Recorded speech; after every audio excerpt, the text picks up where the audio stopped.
Un phénomène de société très important qui cause beaucoup de stress dans notre génération, c'est celle du regard des autres, mais pas seulement cela, du regard sur soi par rapport à la vie des autres.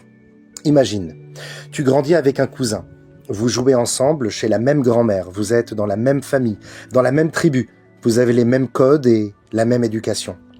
Et un jour, ce cousin devient le chef du peuple juif, un prophète, l'intermédiaire entre Dieu et les hommes. Et toi, tu restes un homme parmi les autres. Certes, pas n'importe qui, tu es riche, intelligent, influent, mais tu restes dans l'ombre. Voilà le drame de Korach. Et ce n'est pas qu'un caprice, c'est une douleur réelle. Il se pose la question, mais pourquoi lui, pourquoi pas moi? C'est une question que des millions de gens se posent chaque jour. Pourquoi mon collègue réussit mieux que moi? Pourquoi mon frère est plus apprécié? Pourquoi mon voisin a plus de chance? Pourquoi ce rave a plus d'élèves et ce chanteur a plus de vues? Ce commerçant plus de clients? Rabbi Israël de Apt, un maître chassidique profondément psychologue, disait « Tu aimeras ton prochain comme toi-même ». Cela veut dire « aime celui qui est comme toi ». Car celui qui est au-dessus de toi te dépasse, tu l'admires, tu n'as pas peur de lui. Celui qui est en dessous, tu le soutiens. Mais celui qui est comme toi, qui a grandi comme toi, qui a les mêmes capacités, c'est lui qui te dérange, car il pourrait te faire de l'ombre, et c'est lui que tu dois aimer. Et c'est cela la racine de la jalousie. Non pas de la haine, non pas de la bêtise, mais simplement la peur d'être effacé. Korach, c'est l'ombre de Moshe. Il est son miroir. Ils sont tous les deux des Lévi'im, tous les deux des cousins, tous les deux des grands. Achir ke Korach, riche comme Korach, dit le dicton. Et justement parce qu'ils sont proches, la réussite de l'un fait mal à l'autre. Et cette douleur, ce feu intérieur, peut brûler tout un monde. Korach va rassembler 250 chefs du peuple, créer une coalition de personnes blessées, de frustrées, de recalées, et tout ça à cause d'un sentiment universel et humain. Pourquoi lui? Pourquoi pas moi? Mais posons la vraie question. Qu'est-ce que répond Moshe Rabbeinu à son cousin? Quel est le remède à cette jalousie dévorante? Moshe Rabbeinu dit une phrase étonnante. Demain matin, Dieu montrera qui est le sien. Pourquoi attendre demain matin? Pourquoi ne tranche-t-il pas tout de suite le verdict? Le Midrash nous dit pour leur laisser le temps de réfléchir et de faire teshuva. Mais le Rabbi, avec sa vision unique, nous dit autre chose.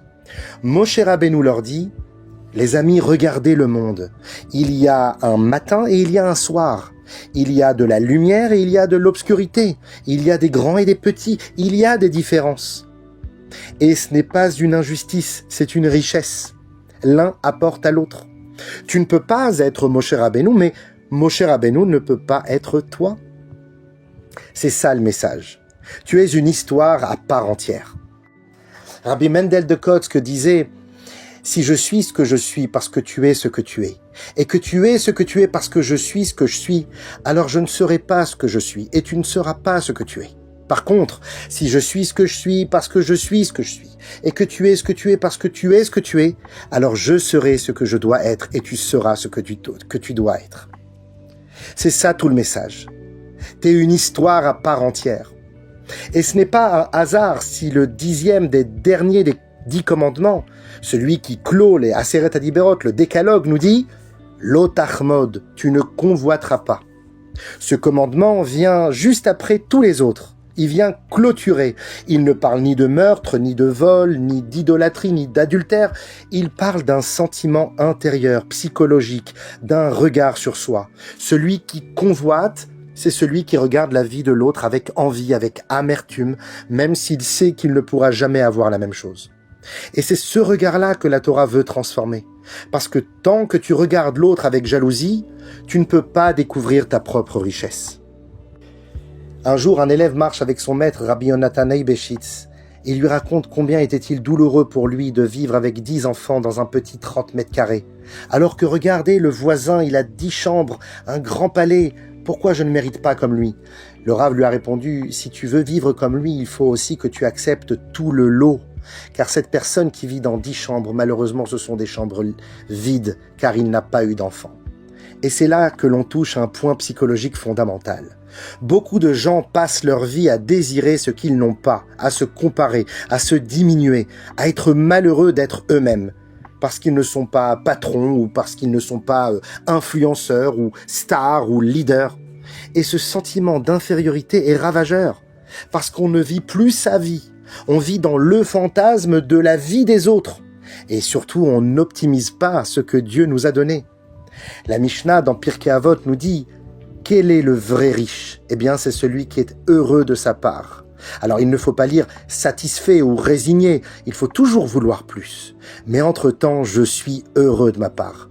Je la fais rayonner, j'en tire un maximum. D'ailleurs, on peut lire cette phrase à l'envers parce que le Pirkei Avot devrait nous inviter à réfléchir sur qui est l'homme heureux et non pas qui est l'homme riche. Qui est l'homme heureux ? C'est celui qui enrichit sa part, celui qui transforme ce qu'il a en lumière, celui qui optimise chaque atout, chaque minute, même chaque épreuve.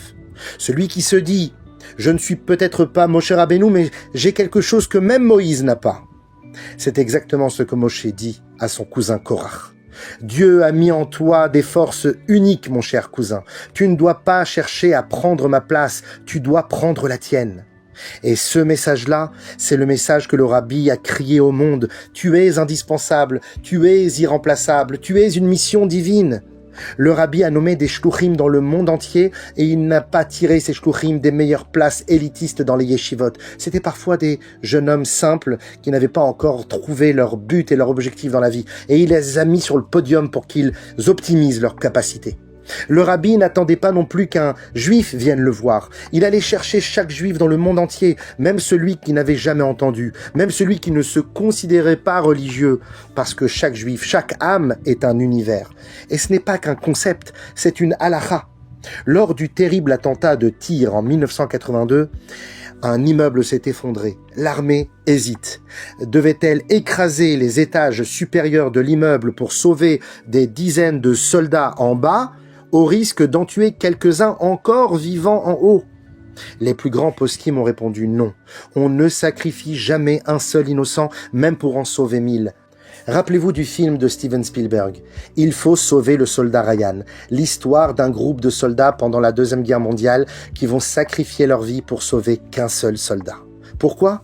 Parce que chaque vie est infinie, chaque âme est un monde. Le Rabbi disait, tu ne sais jamais quelle mission Dieu a confiée à cet homme. Tu ne peux pas savoir si celui que tu considères comme petit ou insignifiant n'a pas un impact plus grand que 1000 autres réunis. Peut-être qu'un Tehillim récité par une personne pieuse, intègre et simple vaut 10 Avrechim dans une yeshiva qui finit chaque jour le Daf Yomi. Et parfois, c'est le plus petit justement, le plus pauvre, le plus anonyme qui illumine le monde. Un jour, raconte le Baal Shem Tov, dans un petit village, un homme très pauvre nommé David avait travaillé dur toute l'année et il a mis de côté chaque centime. Il s'était privé de tout pour acheter un magnifique étrog pour Soukot.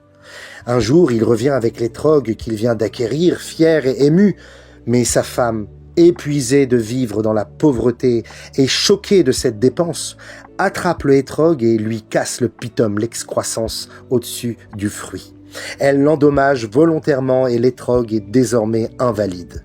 Que fait David ? Il ne crie pas, il ne pleure même pas, il ne s'énerve pas non plus. Il lève les yeux au ciel et dit « Maître du monde, j'ai fait tout ce que j'ai pu.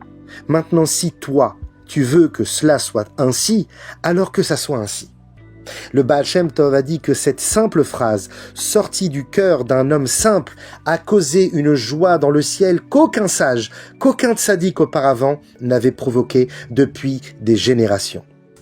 D'ailleurs, les fils de Korach, dans le gouffre, dans les entrailles de la terre, ont eu un instant de retour, de regret, de teshuva, et Dieu leur a donné un espace rien qu'à eux, dans le Gehinom certes, mais un espace où ils chantent des Tehillim. Et certains des plus beaux psaumes de David, comme Mizmor Shir Livnei Korach, ceux qui parlent de Jérusalem, viennent justement des enfants de Korach. Car même dans la chute, même dans l'ombre, même dans le trou, tu peux créer ta lumière. Alors que retenir de tout cela ? Eh bien, ne vis pas dans la comparaison, ne vis pas dans l'envie. Vis ta mission, vis ta passion jusqu'au bout, va au bout de tes objectifs. Ne regarde pas ni à droite ni à gauche. Cherche en toi ce que Dieu a déposé et qui n'existe chez personne d'autre. Et rappelle-toi que le monde attend ton amen à toi, ta bracha, ta prière, ton sourire, ta mitzvah, ton message. Et quand chacun remplira sa part, alors le monde sera complet et ce sera le matin, ce sera le temps de la lumière et ce sera la délivrance.